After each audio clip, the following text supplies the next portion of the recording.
Toll പിരിവ് ആരംഭിച്ച അന്നു മുതൽ ഇന്നുവരെ സംഘർഷമുണ്ടാക്കാത്ത ഒരു ദിവസം പോലും വെട്ടിച്ചിറ ടോൾ പ്ലാസയുടെ ചരിത്രത്തിലില്ല എന്ന് പറഞ്ഞാൽ ഒരുപക്ഷെ അതൊരിക്കലും ഒരു അതിശയോക്തിയാകില്ല. കാരണം അത്രത്തോളം സംഘർഷങ്ങൾ അവിടെ നടന്നിട്ടുണ്ട്. മാധ്യമങ്ങളിൽ വാർത്തയായതും അല്ലാത്തതുമായ ഒട്ടനവധി സംഘർഷങ്ങൾ ടോൾ പ്ലാസ ജീവനക്കാരും യാത്രക്കാരും തമ്മിൽ വെട്ടിച്ചിറയിലുണ്ടായിട്ടുണ്ട്. ടോൾ പിരിവിനെ ചൊല്ലി തർക്കമുണ്ടായാൽ ഉടൻ യാത്രക്കാരെ അസഭ്യം പറയുന്നതും വാഹനം തല്ലി തകർക്കുന്നതുമാണ് വെട്ടിച്ചിറ ടോൾ പ്ലാസയിലെ ജീവനക്കാരുടെ രീതി. ഇതോടെ യാത്രക്കാരും തിരിച്ച് കയ്യേറ്റം ചെയ്യും. കഴിഞ്ഞ ദിവസവും ടോൾ പിരിവിനെ ചൊല്ലി വെട്ടിച്ചിറയിൽ സംഘർഷമുണ്ടായി. ഫാസ്ടാഗ് സ്കാൻ ചെയ്യുന്നതിലെ സാങ്കേതിക പിഴവിനെ ചൊല്ലിയുണ്ടായ തർക്കമാണ് ഇന്നലെ സംഘർഷത്തിനു കാരണമായത്. തർക്കം തീർന്ന് ടോൾ ഗേറ്റ് തുറന്ന് കാർ മുന്നോട്ടെടുക്കുന്നതിനിടെ ജീവനക്കാരൻ കയ്യിലുണ്ടായിരുന്ന വടി ഉപയോഗിച്ച് കാറിൽ അടിച്ചതാണ് പ്രകോപനമായത്. വടി ഉപയോഗിച്ചുള്ള അടിയിൽ കാറിന്റെ ടെയിൽ ലാമ്പ് പൊട്ടുകയും ചെയ്തു. ഇതോടെ കാർ യാത്രക്കാരും നാട്ടുകാരും ജീവനക്കാർക്കെതിരെ തിരിയുകയായിരുന്നു.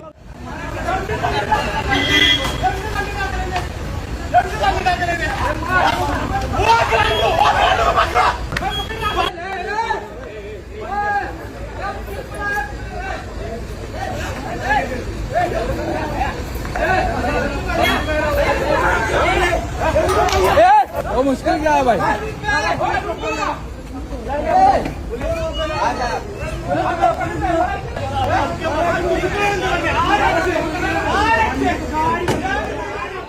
ടോൾ പ്ലാസയ്ക്കെതിരെ നാട്ടുകാർ വ്യാപക പരാതിയാണ് ഉന്നയിക്കുന്നത്. ജീവനക്കാർ മോശമായി പെരുമാറുന്നതായും അസഭ്യം പറയുകയും ആക്രമിക്കുകയും ചെയ്യുന്നത് പതിവാണെന്നും നാട്ടുകാർ പറയുന്നു. ഇക്കഴിഞ്ഞ മാസവും അതിനു മുൻപുള്ള ചില മാസങ്ങളിലും ഇതുപോലെ ടോൾ പ്ലാസയിൽ ജീവനക്കാർ വാഹനം ആക്രമിച്ചിരുന്നു. ഇതര സംസ്ഥാനക്കാരായ പല ടോൾ പ്ലാസ ജീവനക്കാരുടെയും മോശം പെരുമാറ്റമാണെന്ന് പോലീസും പറയുന്നുണ്ട്.